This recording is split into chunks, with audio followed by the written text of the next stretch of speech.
and go to our go to the go to our verse. So we're looking today at the proclaiming the Messiah out of jealousy, chapter 1, verses 15 through 20. And we begin with verse 15.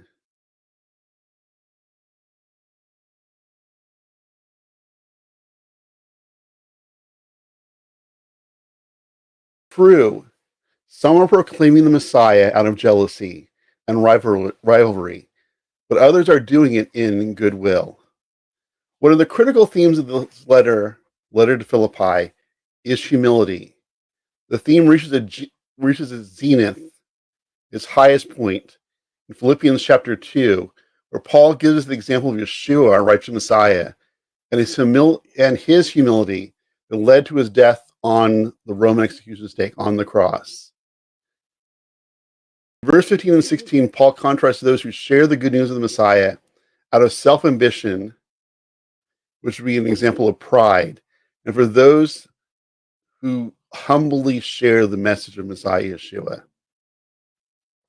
So all we see throughout the whole book, one of the themes that runs throughout this whole book is humility, and humility modeling Yeshua, our righteous Messiah. And Paul here in verse 15 is, in this section in 15 through 20, is talking about those who are out of pride sharing the message of the Messiah, and his concern to share with the people of Philippi this important lesson on humility, and the important lesson on the message of the Messiah being shared in the world. Paul is not criticizing the message, but rather their spirit of self-ambition. Paul elaborates below in verse 18, where he commends that the word of Yeshua is spreading, even if not done by worthy messengers. Let's read verse 15 again, and then we'll move into verse 16 through 17. True, some are proclaiming the Messiah out of jealousy and rivalry, but others are doing it in goodwill. Verse 16 and 17. The latter act from love, aware that I am put where I am for defending the good news, while the former announce the Messiah out of selfish ambition, with impure motives, supposing they can stir up trouble for me in prison. So Paul here is speaking about two different people, that there are those who are sharing the message of the Messiah for their own fame, for their own self-aggrandizement, for their own desire for attention, and even a desire for wealth on their part, as we can see today in many of those who seem to be more interested in their accumulation of things and jets and fancy houses over sharing the pure message of the Messiah. So Paul here is telling the people of Philippi that there are those who are proclaiming the Messiah out of jealousy and rivalry, those who are doing it for their own self-aggrandizement, but there are others doing it in goodwill. So there are those who are proclaiming the Messiah, making Messiah Yeshua known in a faithfulness to the God of Israel, in the right way. They're sharing it for the sake of making the Messiah known, rather than making themselves known as a celebrity. Some of the proclaimers of the good news were doing it out of impure motives, such as their own self-aggrandizement, and to as an act of criticism of Paul. As Paul was the example of humility, the example of one who shared the message of the Messiah out of a Messiah-like humility. The people here that he is confronting are those who are sharing the message of the Messiah for their own fame, for their own glory, not for the glory of God, and for the true meaning of seeing people come to know Yeshua as the Messiah. In verse 18,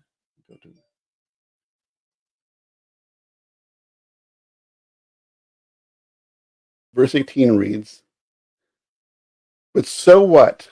All that matters is that in every way, whether honestly or in pretense, Messiah is being proclaimed, and in that I rejoice, yes, and I will continue to rejoice."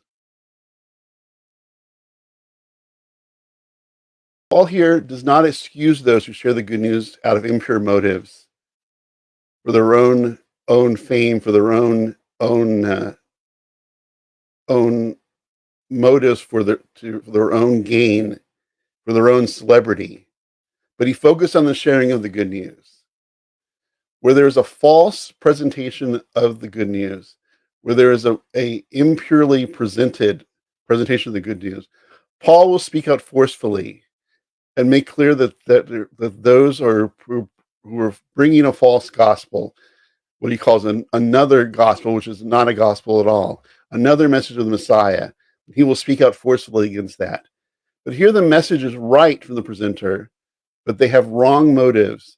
And Paul rejoices in the good news being spread, though he condemns those who are doing the work of making Messiah known, proclaiming the word of Messiah out of impure motives for their own fame, for their own celebrity, for their own wealth gaining.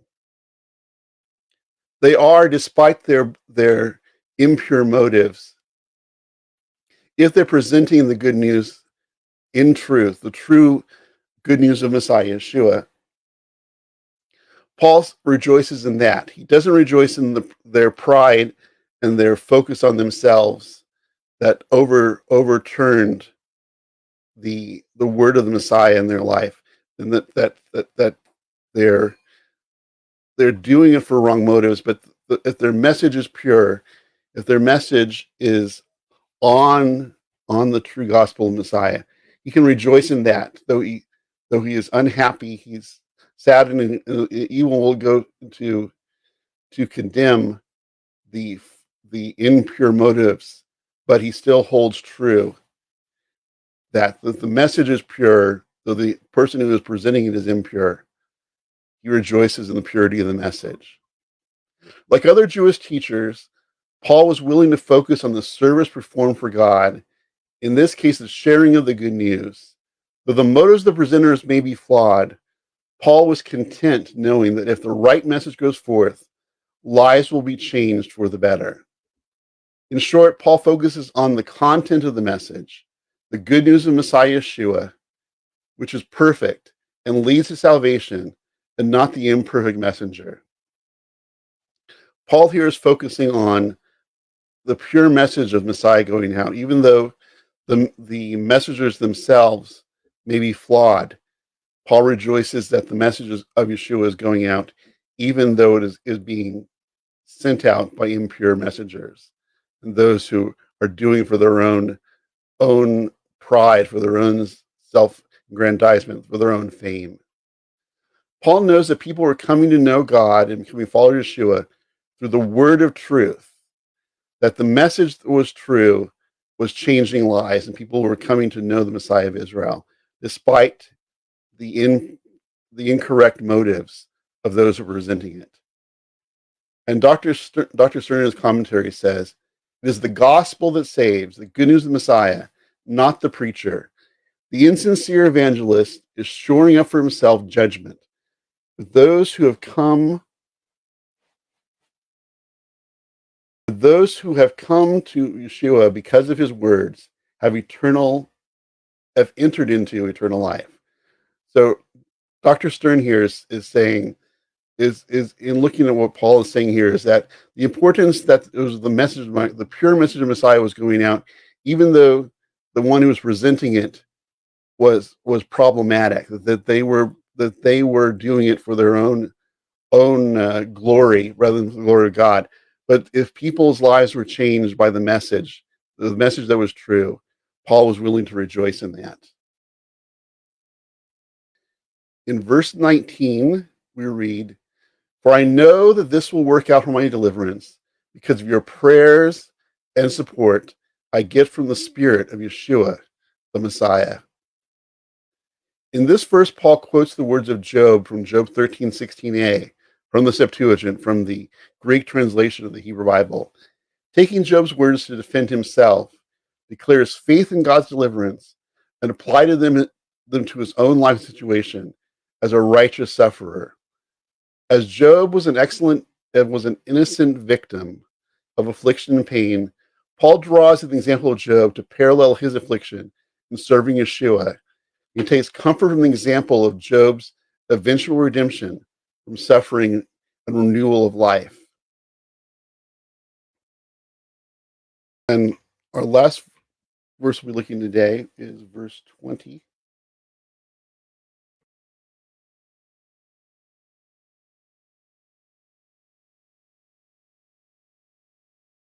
This will conclude our study for today. Verse 20 reads, "And it all accords with my earnest expectation and hope that I'll have nothing to be ashamed of, but rather now as always, the Messiah will be honored by my body, whether it is alive or dead." I'll read that again because that will lead into our study tomorrow, where Paul will be looking over and his life and his impending death by under Nero, where he's looking at his life whether to live or to die. But Paul here says, "In all accords my earnest expectation and hope that I will have nothing to be ashamed of, but rather now as always the Messiah will be honored by my body, whether it is alive or dead." Paul wrote the Philippians this letter from prison, where he was awaiting his appearance before the Roman Emperor Nero and his judgment that would lead him to being executed. As he faced the reality of his execution and impending death, Paul reflects on his life and his great desire that the Messiah will be honored now as he lives, and that his death would also bring honor to Messiah and move forward the message of the good news. So Paul here is reflecting on and looking on his whole life and his life since he became to know Messiah, from his encounter with Yeshua on the Damascus Road, where his whole life from that point on was about becoming more and more and more in the Messiah. The Messiah became his sole focus in his life, and making the Messiah known and bringing honor to the God of Israel by his life was his focus from that time he encountered Yeshua on the road to Damascus till he took his final breath before the executioner took his life. So Paul here is looking now over his whole life, and also looking over that his impending death, his impending execution under Nero. And he's saying that that looking over his life, he has nothing to be ashamed of, but rather now as always, the Messiah will honor my body, whether it is alive or dead. In reflecting over his time of life as his life in Messiah, he reflects over it, and he is hopeful that his life has brought honor to the God of Israel, brought honor to Messiah, made Messiah known in the world because of his life of service. And now he is reflecting on, as his life is coming near to an end, about that life for Messiah, and that he is saying that he has no regrets, knowing that his life is about to be concluded, that his death is imminent at the hands of Nero. But he focuses on that for whatever time he has left in his life, it's on the Messiah. It's focused on giving glory to the God of Israel and honoring the Messiah, and that the Messiah will be honored by my body, whether it is alive or dead, whether he continues on living or his death, which is imminent. His focus from now on is focused solely on bringing honor to the Messiah of Israel. All that he does is focused on making the Messiah known and becoming more and more in the Messiah. Paul's understanding of the importance of living as well as possibly and dying for the honor of God can be seen in the example of Rabbi Akiva from Berachot 61b. Rabbi Akiva, who was being executed by the Romans, in a horrific way during the second Jewish revolt. While being killed by the Romans, it is said that Rabbi Akiva understood that his death was the way he could finally love God with all his soul.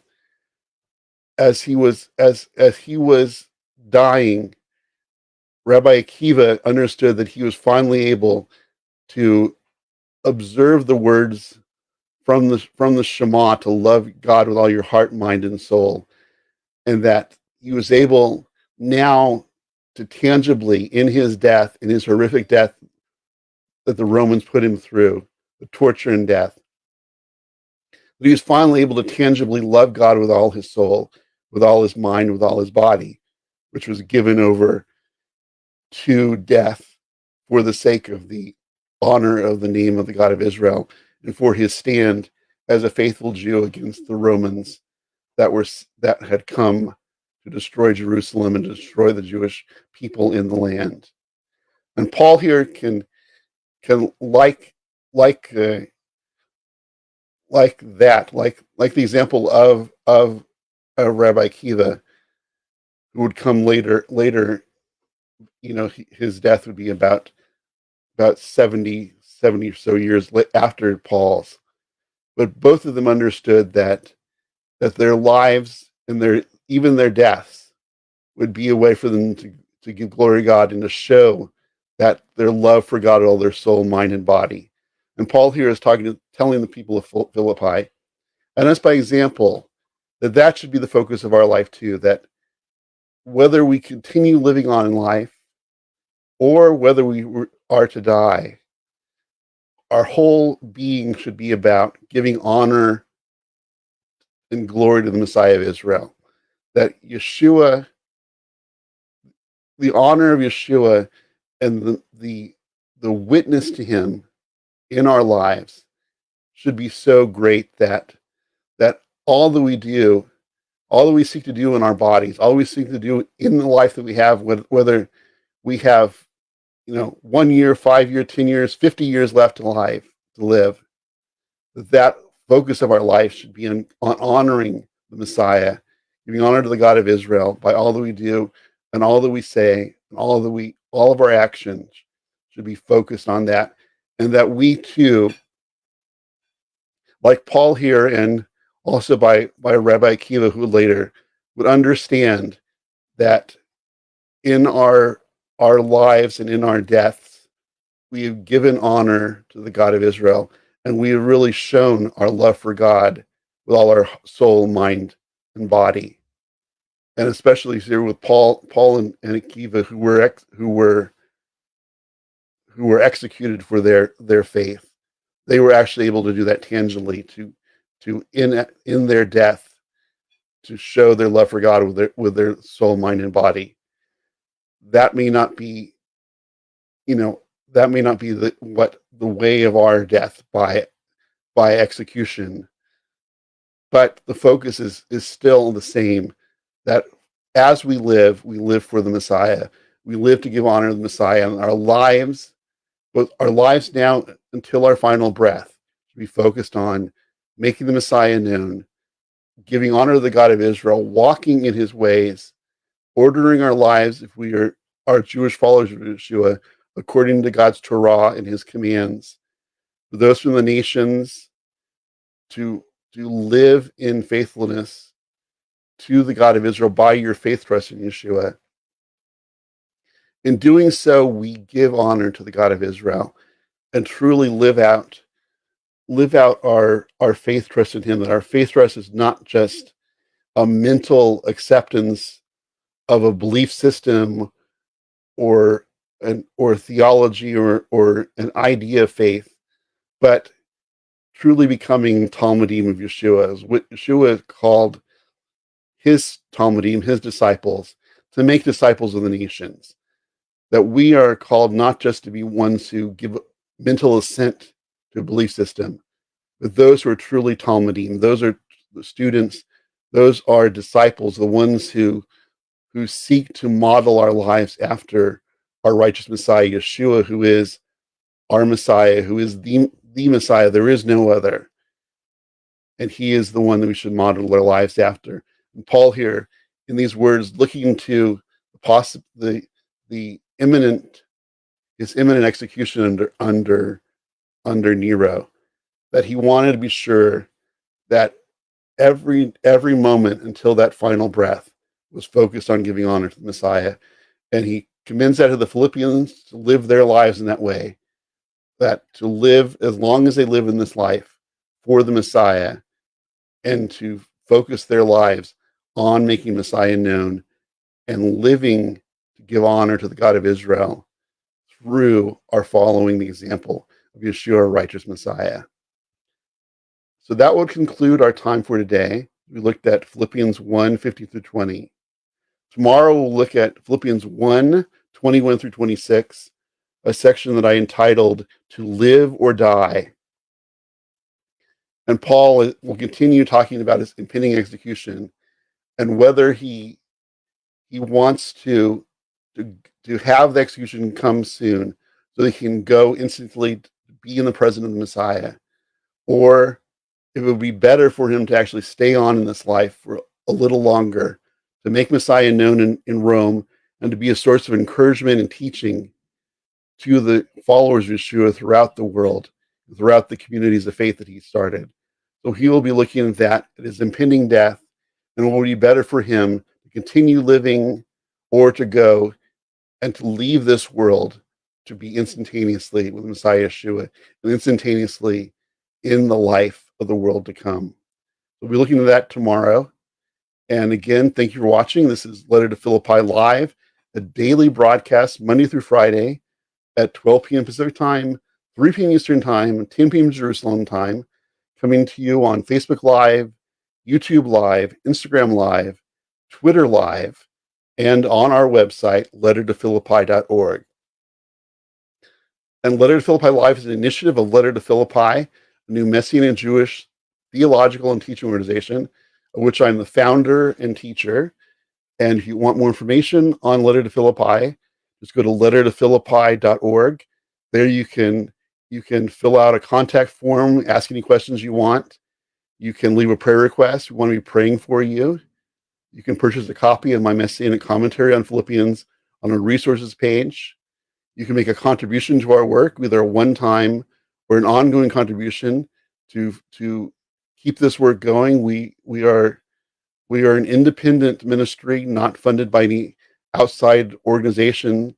We continue on based on the sacrificial giving of those who participate in learning with us. We ask you to make a contribution to keep our work going and to keep this message of Messiah going out over the internet. And if you have any other questions or want to read about our mission statement, we have that on there. And other things, just go to lettertophilippi.org. You can find out whatever information you want on us. You can actually also watch previous classes if you missed them. We have that on our teaching section with the recorded messages.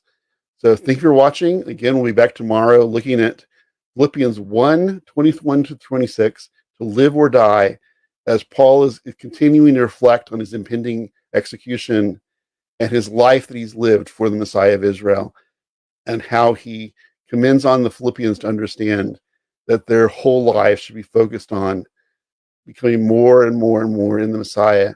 And that should be our focus too, to become more and more in the Messiah every day. So thank you for watching, and we'll see you tomorrow, and have a blessed day.